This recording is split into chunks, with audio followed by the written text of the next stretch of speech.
Hello friends, कैसे हो आप सब। आशा करती हूँ कि आप सब लोग बहुत अच्छे होंगे, सुरक्षित होंगे, अपने घर में होंगे। दोस्तों, ज्येष्ठ मास चल रहा है और ज्येष्ठ मास के बड़े मंगल, ज्येष्ठ मास में होने वाली सावित्री व्रत पूजा का बहुत ही महत्व है। और इसी ज्येष्ठ मास की एकादशी के दिन जो व्रत किया जाता है उस एकादशी को निर्जला एकादशी व्रत। निर्जला एकादशी जो कि नाम से ही लगता है कि बिना पानी के, मतलब इतनी गर्मी के माह में बिना पानी के ये व्रत किया जाता है। तो चलिए इस व्रत के बारे में जान लें कि इस बार निर्जला एकादशी का व्रत किस दिन किया जाएगा और व्रत करने के क्या नियम हैं और व्रत से संबंधित कथा क्या है। तो चलिए दोस्तों, वीडियो को शुरू करते हैं। वीडियो को शुरू करने से पहले आपसे एक रिक्वेस्ट है कि यदि आप मेरे चैनल पर नए हैं तो प्लीज़ मेरे अन्नपूर्णा टीवी चैनल को सब्सक्राइब कीजिए। मेरा वीडियो पसंद आए तो उसे लाइक कीजिए, अपने फ्रेंड्स एंड फैमिली के साथ शेयर कीजिए और मेरी वीडियो की लेटेस्ट नोटिफिकेशन के लिए बेल आइकॉन को जरूर प्रेस कीजिएगा। तो चलिए दोस्तों, वीडियो को शुरू करते हैं।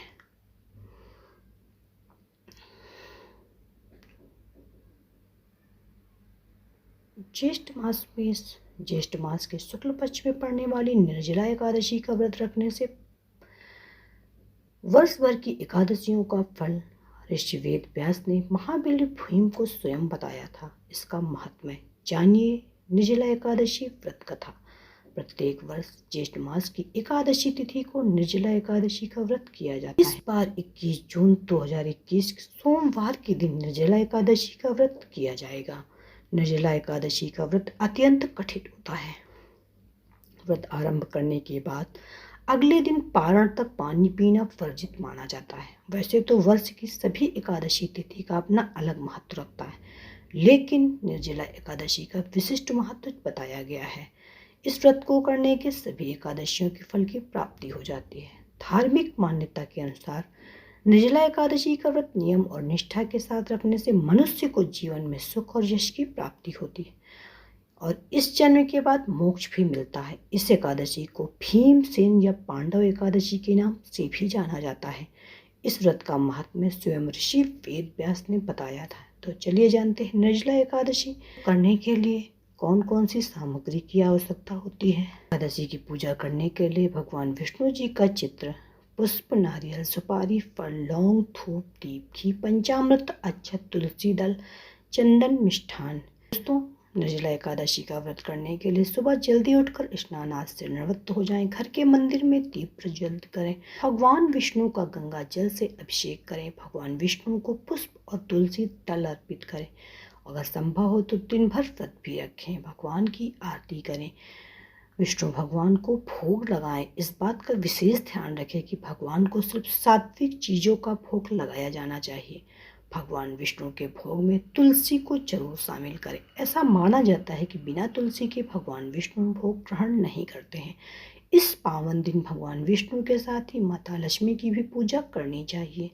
इस दिन भगवान का अधिक से अधिक ध्यान करें। निर्जला एकादशी का व्रत करने से सभी तरह के पापों से मुक्ति मिल जाती है। इस व्रत को करने से व्यक्ति की सभी मनोकामनाएं पूरी हो जाती हैं। धार्मिक मान्यताओं के अनुसार एकादशी का व्रत रखने से मृत्यु के बाद मोक्ष की प्राप्ति होती है। तो दोस्तों, चलिए हम लोग आज एकादशी के बारे में जान ही रहे हैं तो उसकी कथा के बारे में भी जान ले। हिंदू पंचांग के अनुसार ज्येष्ठ मास की शुक्ल पक्ष की एकादशी तिथि इस बार 21 जून को पड़ रही है। शिव योग के साथ सिद्धि योग भी बन रहा है।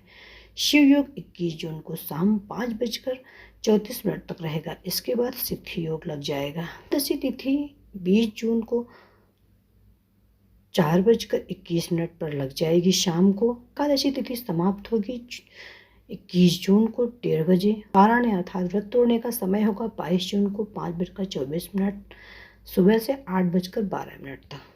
तो ये थे एकादशी की व्रत कथा का महत्व। एकादशी के व्रत करने के लिए क्या क्या सामग्री की आवश्यकता होती है। तो चलो दोस्तों, हम लोग जानेंगे निर्जला एकादशी व्रत से संबंधित कौन सी कथा बहुत ही प्रचलित है। पौराणिक कथा के अनुसार जब महर्षि वेद व्यास ने पांडवों को चारों पुरुषार्थ, धर्म, अर्थ, काम और मोक्ष देने वाले एकादशी व्रत का संकल्प करा रहे थे तब महाबली भीम ने निवेदन किया, महर्षि आपने तो प्रतिपक्ष एक दिन के उपवास की बात कही थी। मैं तो एक दिन क्या एक समय भी भोजन के बगैर नहीं रह सकता हूँ। मेरे पेट में व्रक नाम की जो अग्नि है उसे शांत रखने के लिए मुझे कई लोगों के बराबर और कई बार भोजन करना पड़ता है। तो क्या मैं अपनी इस भूख के कारण एकादशी जैसे पुण्य व्रत से वंचित रह जाऊंगा? तब महर्षि वेदव्यास ने भीम की समस्या का निदान करते हुए और उनका मनोबल बढ़ाते हुए कहा कि नहीं कुंती नंदन, धर्म की यही विशेषता है, वह न केवल सबको धारण करता है बल्कि सभी के योग्य साधारण व्रत नियमों को भी बड़ी सहज और लचीली व्यवस्था में उपलब्ध करवाता है। अतः आप ज्येष्ठ मास की शुक्ल पक्ष की निर्जला नाम की एक ही एकादशी का व्रत करो, इससे तुम्हें वर्ष की समस्त एकादशियों के फल की प्राप्ति होगी।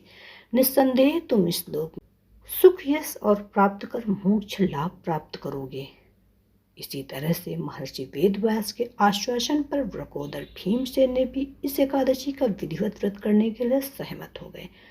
इसलिए वर्ष भर की एकादशियों का पुण्य लाभ देने वाली इस श्रेष्ठ निर्जला एकादशी को लोक में पांडव एकादशी, भीमसेना एकादशी इत्यादि नाम से भी जाना जाता है। मान्यता है कि जो इस दिन स्वयं निर्जल रहकर ब्राह्मण या जरूरतमंद व्यक्ति को शुद्ध पानी से भरा हुआ घड़ा दान करता है, उसे जीवन में कभी किसी प्रकार की कोई कमी नहीं रहती, उसके जीवन में सदैव सुख समृद्धि बनी रहती है।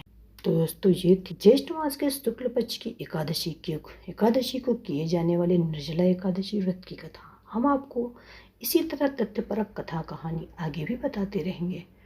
तो चलिए मिलते हैं नेक्स्ट वीडियो में, तब तक के लिए बाय बाय।